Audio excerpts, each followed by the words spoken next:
बिस्मिल्लाहिर्रहमानिर्रहीम। Dear students, अस्सलाम वालेकुम। आज का जो हमारा टॉपिक है that is the ethics of research.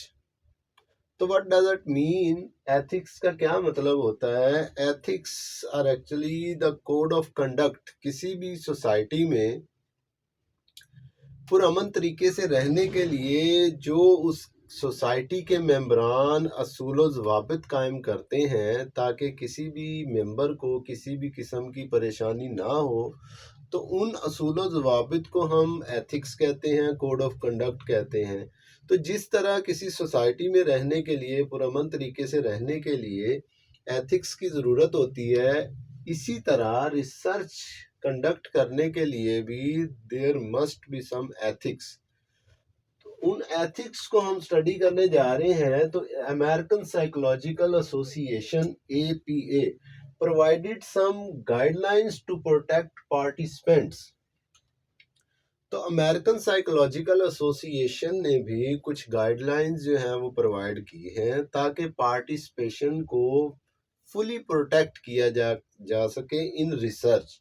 ठीक है, तो वो मेन जो गाइडलाइंस हैं उनको हम डिस्कस कर लेते हैं। नंबर 1 पे है protection of participants.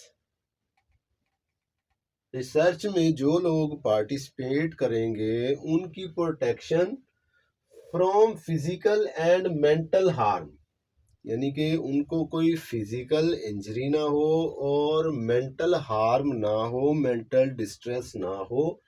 They should not be subject to any dangerous treatment. उनको कोई ऐसा मतलब ट्रीटमेंट ना दिया जाए जिसकी वजह से उनको कोई उनके फिजिकल हार्म हो या उनको मेंटली डिस्ट्रेस का सामना करना पड़े। अब फॉर एग्जांपल किसी रिसर्च में, लास्ट रिसर्च में भी एक्सपेरिमेंटल रिसर्च मेथड में हमने डिस्कस किया था कि एक एक्सपेरिमेंट किया गया जिसमें जो है वो कैंडिडेट को बताया गया कि आपको डिफरेंट सीरीज ऑफ शॉक से गुजारा जाएगा जिसमें आप पेन फील करेंगे। तो जाहिर है जब आप सुनेंगे कि आपको जो है वो शॉक के ज़रिए पेन दिया जाएगा तो कुछ एंग्जाइटी होगी, कुछ मेंटल डिस्ट्रेस होगा। ठीक है, तो ये चीज़ जो है, इस चीज़ को ओवरकम करने के लिए APA ने, अमेरिकन साइकोलॉजिकल एसोसिएशन ने ये गाइडलाइन प्रोवाइड की है कि किसी भी पार्टिसिपेंट को आप जो है वो मेंटली टॉर्चर या मेंटली डिस्ट्रेस नहीं कर सकते। ठीक है, ना मेंटली और ना ही फिजिकली। तो नंबर 2 पे the right of participants to privacy regarding their behaviour, यानी कि ये पार्टिसिपेंट जो रिसर्च में हिस्सा ले रहा है, पार्टिसिपेट कर रहा है, ये उसका राइट है कि उसके बिहेवियर की प्राइवेसी रहे। ठीक है, उसका बिहेवियर जो है वो रिसर्च की हद तक रहे और उसको जो है वो किसी भी तरह किसी भी जगह डिस्क्लोज ना किया जाए। ये उसका राइट है पार्टिसिपेंट का। ठीक है, तो their privacy should never be compromise. उनकी प्राइवेसी किसी भी तरह जो है वो कंप्रोमाइज उस पर नहीं किया जा सकता। नंबर 3 पे the peoples participation in research should always be voluntary and they should be allowed to withdraw from a study at any time। तो इस पॉइंट का क्या मतलब है कि जो भी पार्टिसिपेट करे, जो भी कैंडिडेट पार्टिसिपेट करे, उसकी पार्टिसिपेशन जो है वो फोर्सफुली नहीं होनी चाहिए। वो वॉलंटरी जो है वो अपनी पार्टिसिपेशन अपना जो है वो एग्री करे कि मैं पार्टिसिपेट करना चाहता हूँ, वॉलंटरी।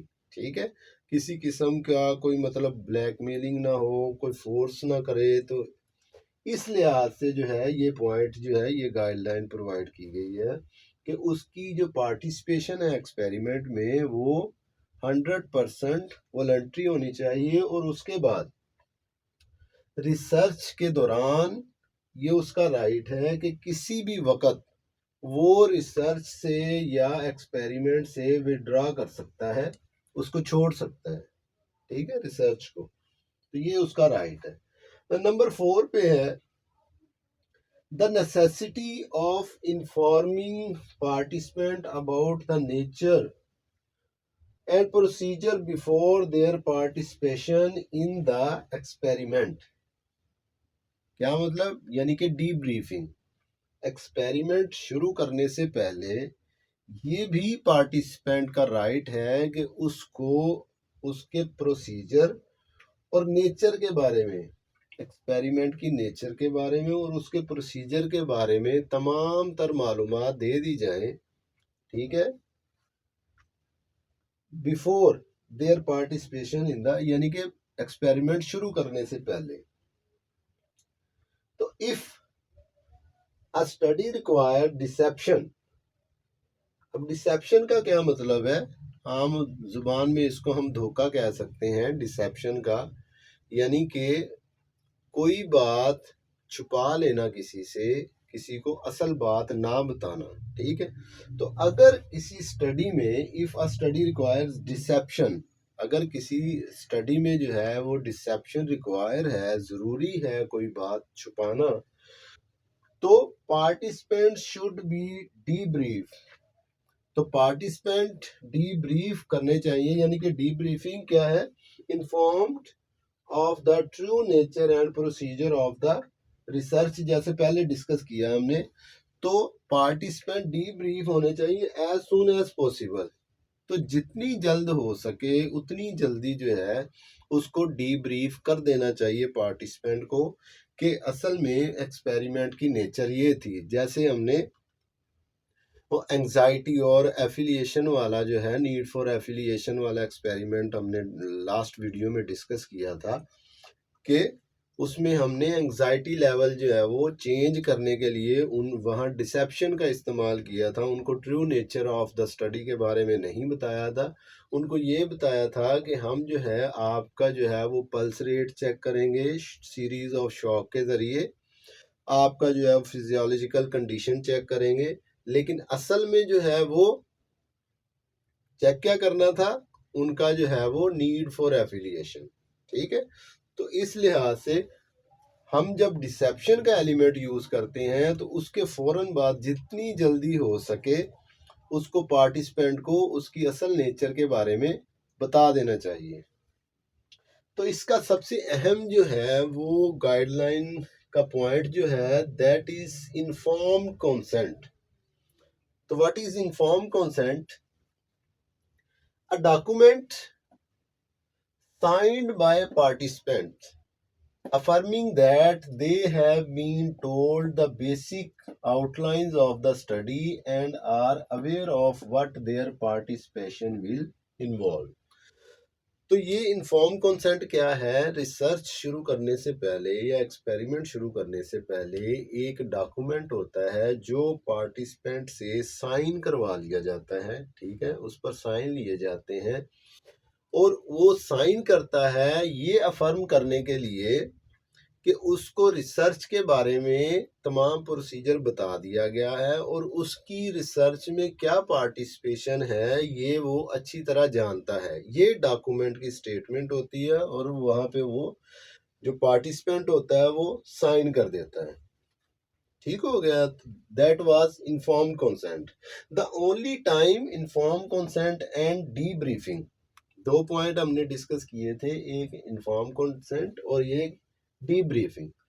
तो only time inform consent and debriefing can be eliminated, eliminate का मतलब खत्म करना, is in experiment in which the risk are minimal.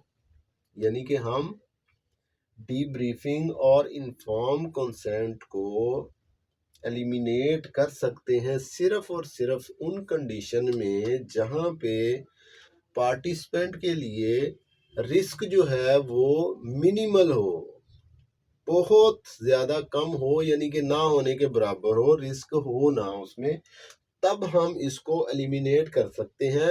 अब वो कौन सी सिचुएशन हो सकती है? As in observational study in a public place. तो वो सिचुएशन कौन सी हो सकती है, वो स्टडी कौन सी हो सकती है?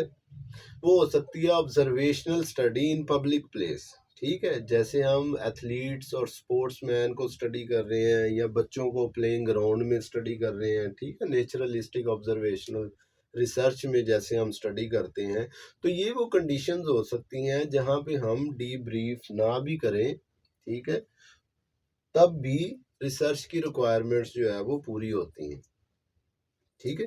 तो that was all about the ethics of research. तो इसके साथ ही ये जो चैप्टर था रिसर्च मेथड्स इन साइकोलॉजी, ये चैप्टर जो है वो वाइंड अप हो गया है। तो इसके बाद नेक्स्ट चैप्टर इंशाल्लाह ताला नेक्स्ट वीडियो के साथ शुरू करेंगे। तब तक के लिए अल्लाह हाफिज़, अस्सलाम वालेकुम।